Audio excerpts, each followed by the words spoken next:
Ek klim vir 'n treinrit wat my glo my lewe gaan weerspieël. Klomstasies op my pad.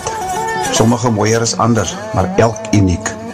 En dan die moerkoffie, die lewe se vernis, rond, vol, geurig en vol smaak, ryk en lekker.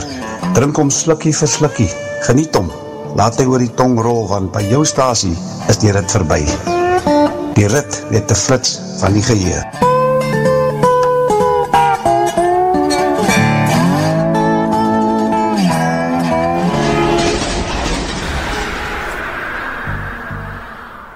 Dis my vriendelik dinge daar by jou, Vrydag man, yes, is lekker, gaan lekker naweek hou, en ja, soos gebruiklik môreoggend, Moerkoffie Express met my, die Uwe, die man wat die kakie en vandag dra, van 8 tot 10, net daar op Radio Suid-Afrika.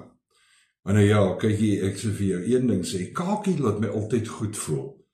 Ek weet baie mense is nie lief vir kakie nie, maar kakie staan vir my vir kwaliteit, deugsaamheid en ook betroubaarheid. En ja, hierdie video gaan natuurlik, ons almal moet besom maar eiertjie lê, ietsie sê, jy weet, oor hierdie Trump en die Suid-Afrikaanse delegasie se besoek. Ek gaan nou meeste van dit gaan ek in Engels doen, want ek gaan so 1 of 2 mense wat Engels praat so goed gebruik, so ek gaan my beste Engels gebruik en so aan. But here he comes. So Donald Trump did meet with the SA government on Wednesday, the 21st of May. And needless to say, if judged by the Q&A sessions alone, it seemed to have been kind of fruitless. Fruitless in the sense that for those who anticipated a kind of a Zelensky part 2, Trump was far more reserved this time. Besides going in hard on that idiot reporter who tried to talk about the presidential plane. This in the midst of murder, serious business, murder in South Africa, the build-up to bigger things. We should have had Becky Taylor there maybe to tell him just to shut up. You have a problem, Mr. Minister, because you are removed from reality that the rest of us face. But the minister hit back.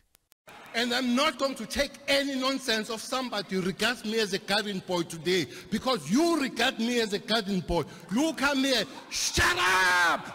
Shut up! Was this maybe because of the SA delegates in the room? Those that Cyril introduced right in the beginning, telling Trump that he brought some of his friends, and let's not forget, Johan Rupert along. Almost as if he was attending Trump's birthday party. That was a real icebreaker, wasn't it? Oh, President brought him along so we can party and the Oros can flow. And maybe we can all go for a round of golf, and maybe a few Johnny Walker blues afterwards. At a clubhouse where we can discuss how you are going to be funding us some more, wink wink, for those that suffered under apartheid. My slag was 'n bietjie verskillend. This time it was a bit different. They came with that approach again. But you must help us with this and with that. And the Trump administration was very cool, calm and collected. They didn't ask them, but throughout the past 30 years with all the funding and what, how come now you're asking us to help you fixing the police, the corrupt police? So Cyril try some sweet talking about the G20 and how he missed the Don as he initiated in the 2000s. By the way, when we still had an economy and economical growth. And also how we will just open G20 2025 and allow Trump to take control of it, take charge. Almost like when we were kids and we allowed a friend to play with our toys. Only because we wanted some of the toffees. Boys will be boys, eh? Well, and he always has to mention Madiba's name and ideologies, how he learned at his feet, and still lives the dream of a rainbow nation. Donald Trump, being Trump, took the lead in this session and jumped straight into it, seemingly not impressed by Cyril's buddy-buddy approach. He agreed that SA has got many problems, but the first thing on his mind was the refugees, those that seek to leave the country. He endorsed this question with an answer ordering the lights to be dimmed and videos were shared with Cyril Ramaphosa and his team. Jujus chanting, "Kill the Boer, kill the farmer," filled the room. And this was really where it was getting exciting. This was amazing stuff. It was in real Hollywood style. Now this is where I started to enjoy this bad B-box movie that would arguably not get ranked 5% on Rotten Tomatoes. At first, Cyril had a kind of an unnatural smirk on his face, tension showing in the lips, that could be mistaken for a grin. But here it is. He was shifting around as the prom queen. Yeah, the one that was crowned a couple of weeks ago, that was now sitting on the chair, and somebody comes and says, "Do you know this girl is actually pregnant?" Oops! The man moved around, shifting in the chair. His legs moving around, if invincible. Fruit flies were inside his pants. Looking for nuts with moldy on. But here it comes, the video taken of mourners losing loved ones at the Witgrace Monument. This one really had him stunned. That was the time our president really started acting weird, almost like someone just seeing a ghost. He looked and looked again. He hardly had time to say he was shocked. As he normally says. Like he said earlier this year after his first trip through Johannesburg, or so he says. Although he frequents Tulias for ANC business, and most of us know that. He must be blindfolded during these trips, I must say. All the tinting is 0% like the compensation for land in South Africa. Apparently this is fake. It's 0%. Big difference, eh? But he was blown into the deep side, blocking Trump's view, moving in front of him, obstructing his view, like an untrained lock in a Springbok lineout. When the lights came on, Cyril looked around for the cavalry, but they were also rattled, for this was the first time they heard machine gun fire, and their ears were still ringing from the glorious salvo delivered by Trump. Cyril firstly claimed he didn't know about the many crosses at the Witgrace Monument. He, as a matter of fact, asked, where is this? Where is this? Can somebody tell me? Then he asked where it was. Now, I don't know if anybody can believe him for not knowing that. Was he just lying, or was he blatantly ignorant? So this is where he changed gears and had to get out of it, get someone else to scrape the proverbial shit off his shoes. So the first and closest one to him that made eye contact must have been John Steenhuisen, once a staunch lauder of the opposition, but nowadays his backbone is clearly safely kept in a closet in Tulias. But dear John tried his best. He had no option but to defend the present ANC, knowing that farm murders, as part of our high crime figures, is through poor policing. Simple as that. Also through poor border control and unwillingness from the government to protect its people. So it was the same old rhetoric, jabber about funding and being under-resourced, and then out came the open hand. The US must please assist in fighting our crime for us. This after they in no uncertain terms told the US, not 3 months ago, that they must keep their nose out of South Africa's business and internal affairs. They said they're a sovereign country with a constitution where every citizen's rights are protected. So sovereign that we have arguably more than 10 million illegal immigrants in this country. But let's not forget the best. Johan Rupert. What can we say about this man? According to popular belief, he's still the richest man in South Africa. Firstly, one must remember, this is old money, made by his dad as an old broederbonde. Johan told those in attendance about his hideaway somewhere in the Karoo, apparently, where they sleep with open doors and windows.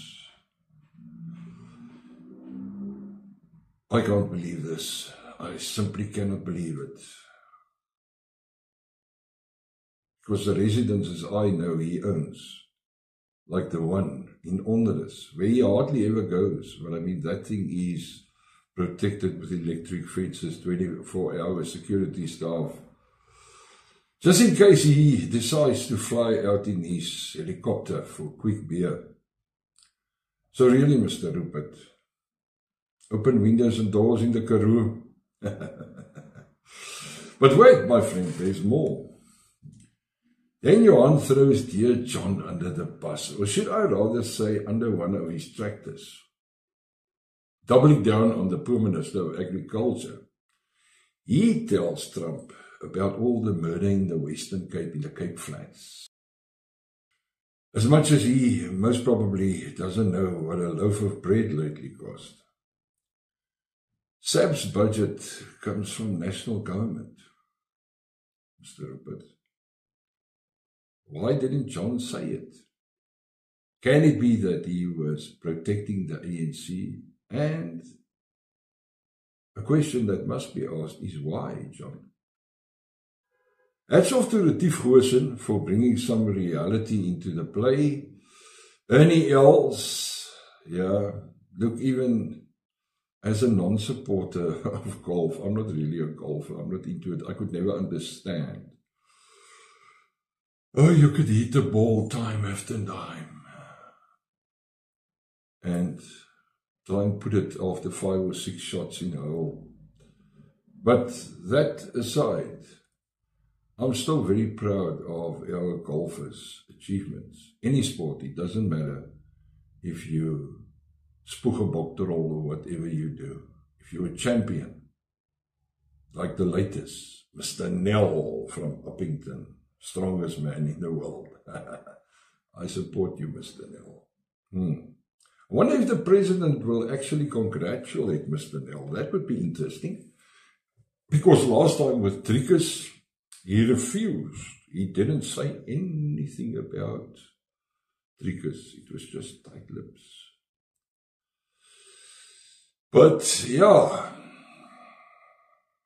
the trade unionist that spoke, I will ignore as he just added insult to injury. But I mean, we know South Africa doesn't have many jobs. We've got a very high rate of unemployment. You could clearly see the disgust on Trump's face during all of these people talking, regardless if they were golfers or not. And here it is. Why didn't they invite Gary Player rather? I wonder. Maybe our friends in the news can actually try and find that out. Why didn't he invite Gary Player rather? Gary is been top of his game. Golf, sport I can't really understand. But they will never invite him because he's about as straight down the line as Bob Hersov.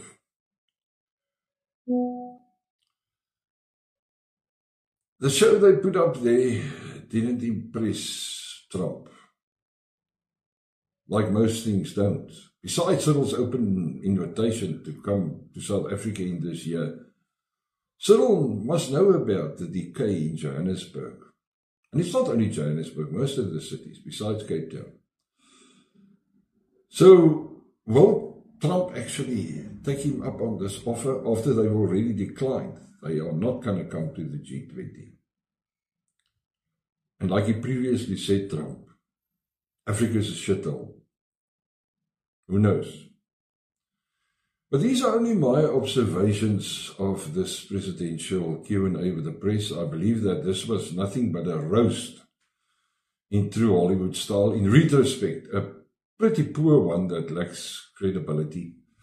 I don't know so much about what happens behind the scenes, but I think behind closed doors, where the real discussions are taking place, things will be a bit different. But will we ever know the truth?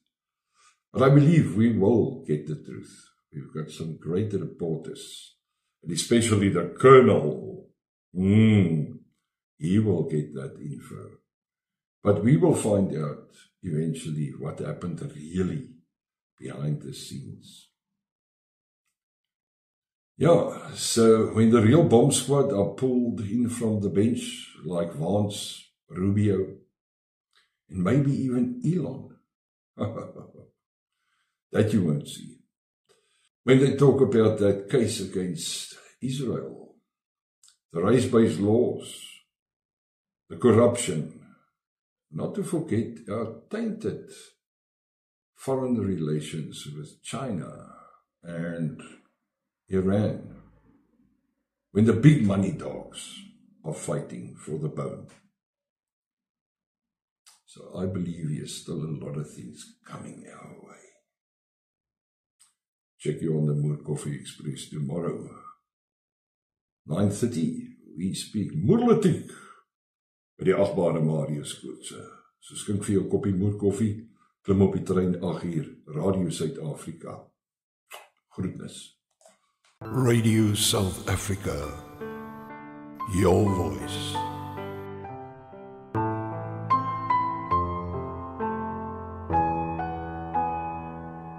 24/7.